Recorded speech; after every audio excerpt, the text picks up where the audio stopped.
You ask Tiger to solve. This deals with linear equations with one unknown. The final result is r equals 2. Let's solve it step by step. Simplify the expression. Expand the parentheses. Multiply the coefficients. Simplify the arithmetic. Group all constants on the right side of the equation. Subtract 22 from both sides. Simplify the arithmetic.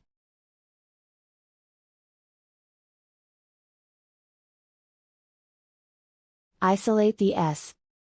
Divide both sides by -18. Cancel out the negatives. Simplify the fraction.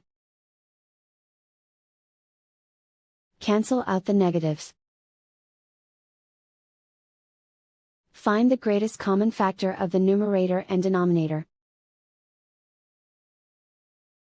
Factor out and cancel the greatest common factor.